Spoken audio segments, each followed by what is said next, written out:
that senior category, which some days maybe. And then at about 70 to 75, it varies a little bit as geriatric pets. You'll notice that dogs over 90 pounds, and the bigger they get, the more this is apparent. At 6 years of age, at 5 to 6 years of age, they get into that senior pet category. At 8 to 9 years of age, they're in their geriatric pets. There are distinct aging differences between a 10-pound poodle and a 120-pound Great Dane. So we do take that in consideration when we're thinking about how we're going to treat our pets. And that also comes into consideration when we're thinking about what we can do for these pets.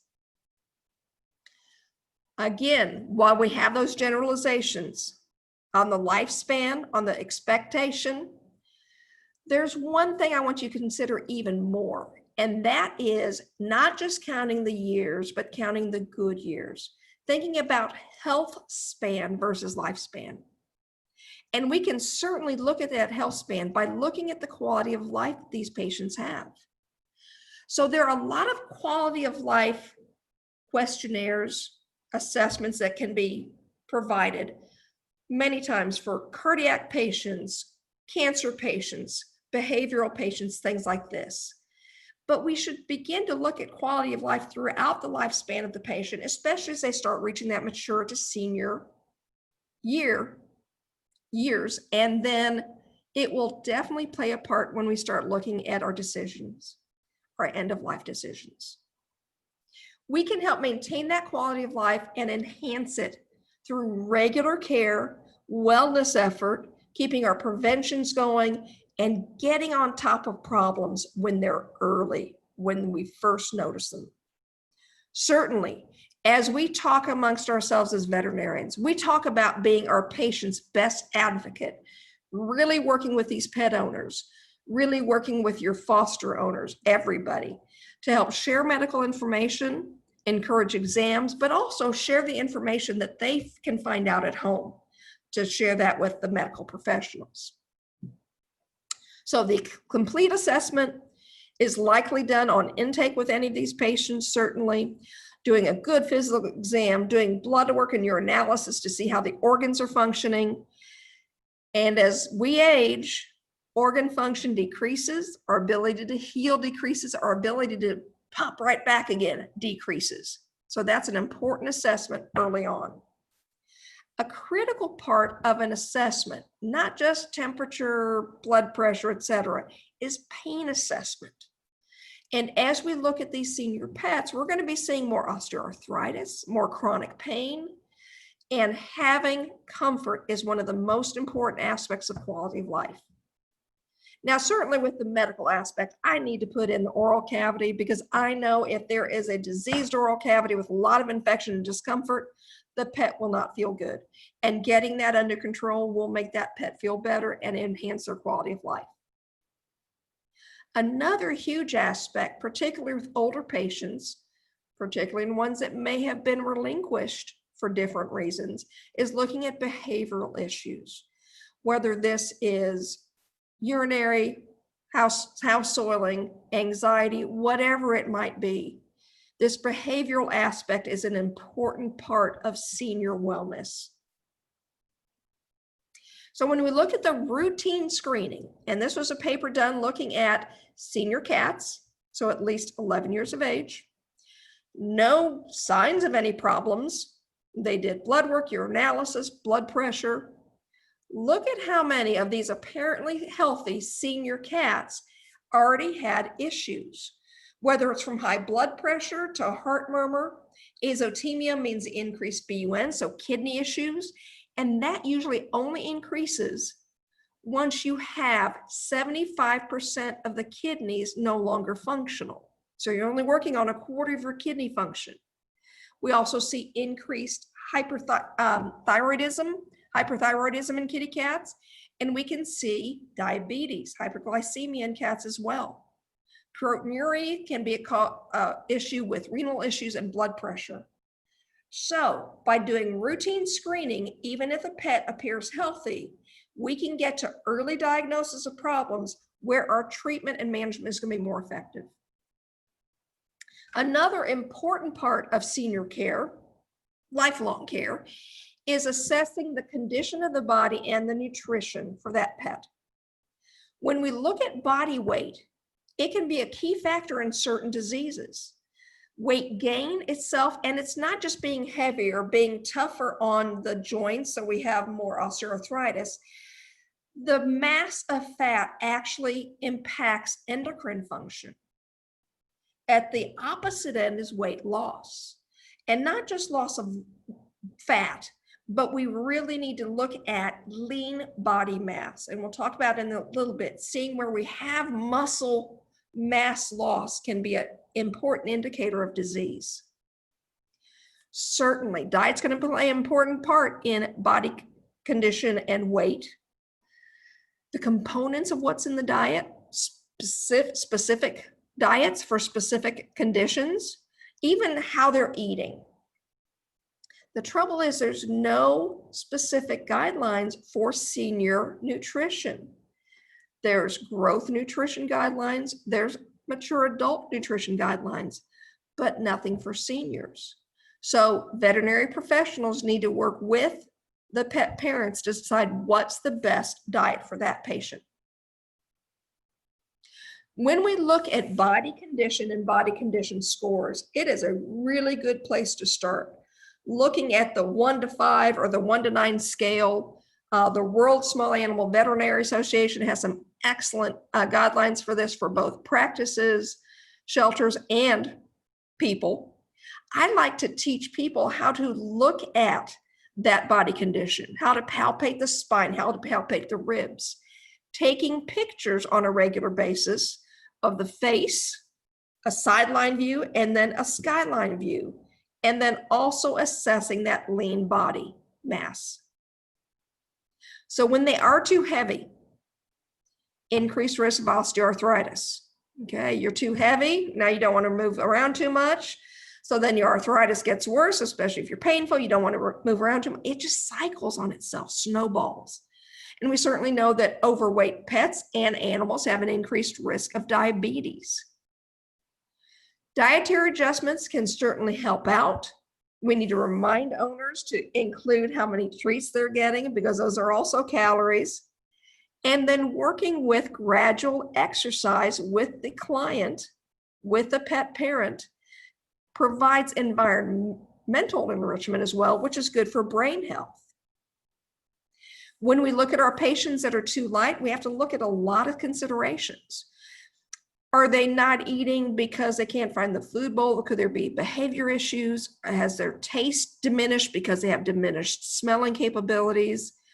Is the mouth painful? Could it be dental issues that causing eating problems? Doesn't happen in my experience too often with dogs. They'll eat just about anything no matter what, but in cats, this can be an issue. Also, if they are eating but losing weight or have chronic diarrhea, do we have some GI issues? Could we have some resorption problems, utilization of the nutrients? When we see chronic disease, even if they're eating and absorbing that food, chronic diseases such as cardiac disease, cancer, liver disease, sometimes a chronic disease can actually sap all these nutrients out. And when we see a cachectic cat, a cat like this that has lost almost all its body weight, including lean body mass or muscle, we know something significant going on. However, particularly in cats, I've seen some that maintain the body fat and actually look like they have a high BCS or body score, but you go to palpate their spine and there's no muscle left. That gives me great concern because whatever disease process is going on went to take out the muscle before it even started taking on the fat reserves. So watch for both of those. And certainly if the mouth is bad, they won't be eating well, possibly. More than that, it's not just infection in the mouth that smells bad. The infection and inflammation in this mouth can cause problems in the rest of the body. Time after time, I've gotten these patients in, even the older ones with other problems, get them through the anesthesia, get their mouths cleaned up, and they feel better. fact, as we look at our older patients, there's an increased incidence of periodontal disease. Well, the teeth have been there longer, and there's an increased incidence in smaller dogs. Less bone, more crowded teeth, and smaller dogs live longer. So we see a lot of old, small dogs with dental issues. And when we can minimize the anesthetic risks and get the infection and inflammation cleared out, they definitely have a better quality of life. I mentioned pain and discomfort before, and this is very important to me. I mean, I can empathize with it some days when I wake up. I think as we see our senior pets and they're a little bit slower, they're not exercising as much, they're sleeping more, we try to attribute some of it to getting older. But what if some of that is due to either disease or chronic pain? Arthritis is often underdiagnosed, not only in dogs, but also in cats. And the thing of it is, we can provide medication to help decrease that pain. We can go with supplements. There's even diets that help with joint issues. And we can also look at some complementary medicine along with the prescriptions and the supplements and try to help relieve the discomfort with these pets. Buddy is getting older, but he definitely also has some issues, particularly with his right rear limb there. He's on an NSAID, an anti-inflammatory, he's on some supplements, and now we've been using the Assisi loop that delivers electromagnetic pulses that can help with chronic pain issues. You keep it on 15 minutes twice a day, and it's helping with his mobility. In fact, I've recently moved to an apartment in between changing houses, and we definitely made sure we brought along his orthopedic beds, but now we've got him started on the loop as well. I do like trying to take him out for exercise, but I know he has his limits. So make sure you do exercise, particularly if you have overweight pets, dogs, good luck with a cat. And then as you do this exercise, not only is it helping them with the blood flow, the heart activity, the muscles, the joints, everything else, as long as it's moderate, they're also spending more time with you. And as we look at these older patients, behavioral cognitive issues, enriching the environment is important as we continue to connect with our family pets as they get older. Sometimes getting around can be challenging, whether it's the osteoarthritis or even slick floors. They don't have that muscle mass to be able to balance as well. I've got lots of area rugs out that help both with mobility and for the occasional accident.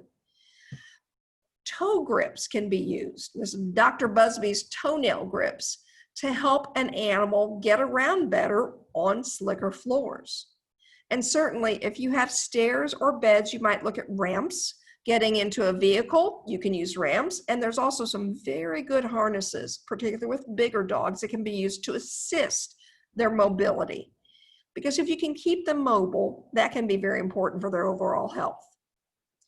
So what about bathroom accidents? If you've got an arthritic dog, he might be having trouble getting through that doggy door, or maybe that cat can't get over the side of the litter box. So you might have to make some adjustments there. The portion about moving furniture is my hint to those pets who may be losing their eyesight, usually their hearing as well. Keep their environment controlled. Don't change things a lot. I did change a lot for Buddy coming into an apartment from a house, but so far he's been adjusting fairly well, and I'll give you some more tips with that too. Because as we look at these older pets, cognition decrease, dementia at times when severe, behavioral issues. Sometimes there are going to be changes that they have to adjust to. Sometimes their own adjustment, not getting around as well, having to go to the bathroom more often, getting used to a new environment, possibly, especially if you're looking at shelter pets that are going to foster homes and then their forever homes. So with these pets, trying to maintain as much of a schedule as possible can be critical. If you're looking at a pet that does have sight and hearing diminished, then you might want to make sure that you provide additional responses. Scent is a big one with dogs, and communication touch, gentle touch, working with them from there. Thing is, as we look at these possibilities, if there are some behavioral issues, we do need to make sure that there's no impact from a disease, and we need to make sure we medically manage those patients as well. So there's a good website that talks about cognitive dysfunction syndrome from Purina Institute, and it goes over the DISHA acronym, which is used for cognitive dysfunction. The DISHA used to be 1A, they've now included an additional A. So disorientation, do they get lost? Do they wander? Interaction, are they not coming around as much? Are they more clingy? Sleep patterns can be disrupted, sleeping during the day, awake at night. In fact, in cats, the disruption of sleep patterns with yowling at night is one of the key signs of dysfunction in kitty cats. House soiling, make sure there's no medical issues, but make sure that the cognition is sufficient for them to find the place that they need to go to the bathroom, and make sure it's not due to any other problems they might be having. With the activity, should be purposeful, not aimless. And then a big one with older pets that they've ended up making the second A is anxiety. Probably with a combination of a little bit more confusion, less accurate healing, sight diminishing, but anxiety can be a big issue with our senior pets, and that increases with CDS syndrome. Of all the anxieties, separation anxiety seems to be ramped up even more. Again, maybe they can't hear and see as well. Maybe they can get confused more easily. They may be more clingy. And the regular routines of going into a kennel or things like that may become scary now. So with our move to the apartment, Buddy, who used to be a go in my kennel at nighttime, go in my kennel when you guys leave, he would not accept the kennel anymore. In fact, he became so distraught the first time I tried it, he became nauseated and threw up all his food. So now we're working with letting him stay on his pet bed outside the kennel. And we've also started the Calmer Canine Assisi loop with him as well. With the harness that fits around the thorax, the chest, and the neck, then you Velcro this little halo on their head, and again, twice a day treatments. That and getting into as regular of a routine as possible has really helped him adjust to apartment life. So once we go down to the hill country and back to a big old open yard with critters on the outside of the fence, we'll see how that adjustment goes. We might have to go back to the Calmer Canine for a bit. As we look at these pets, a lot is done on the medical side, on the professional side, but a lot can be done on the pet parent side as well. I recommend keeping a good record of everything that's going on, getting a 3-ring binder, getting some of those folder with pockets, keeping the vet visit papers in one place, keeping a nice record of all the medications, supplements are given, and then recording, say every couple months or so, the weight of the patient, how well they're eating and eliminating, if there's any behavior issues, and then keeping those pictures, not only for body condition scores, but also if there's any masses or tumors. Sometimes an owner will find a little mass, and then they'll come back later and they're not sure if it's grown or not. So I have them put a measurement, either a penny or even a small ruler beside it when they take the picture. That way they can do a photo map or a tumor map and be able to look at these and tell if there's any rapid changes. It's a great way to do it. So often with our senior pets, it ends up coming to the discussion of how can I make the decision? When is it time to let go? Seldom do we have that pet that just falls asleep one night and they don't have to worry about it anymore. It usually comes to a decision that the pet owner has to make. And it may be a decision that shelters and rescue groups have to make. As we look at these decisions, we look at that quality of life. Pain is a very important aspect of this. Is the pet in discomfort? How's their appetite? Are they eating on their own? Are they eating well? How are they eliminating? Is there any urinary incontinence? Fecal incontinence, I get a bit more concerned about because that shows that there's some issues neurologically, most likely. The mobility goes in with the pain scores, but it also impacts with the incontinence. And then while it's rather subjective, happiness is one of those things. Might be easier for a family who's been with a pet for a long time to be able to tell, but I think it's possible for just about anyone around the pet. Do they seem content? Do they seem happy? Are they enjoying small pleasures in life? And if we have these good days, that's a good thing. If we have bad days, not so good. There's an app from graymuzzle.org that you can get on your phone. And you can set up a calendar with your pet and put in that day. Was it a good day? Was it a neutral day? Was it a bad day? That way you can look back and you can get a graph as to, is that green portion of the pie starting to get smaller and the red portion starting to get larger? It helps people put objective qualification on good days versus bad days. And that can help with a good decision for that pet family. Now, it is a difficult decision, and sometimes even prior to that, we can provide some hospice care as well. Lap of Love is one of the premier groups around the country, although there's many, and they have some really good resources on their website, including some quality of life scales. So if you want to get some more information on Lap of Love, and graymuzzle.org is an excellent group. In fact, graymuzzle.org collects funds and then distributes them to shelters and organizations that work with senior pets. So look them up, definitely. Thing of it is, it takes good communication with everybody. Senior care is just like dentistry in that it's a team sport.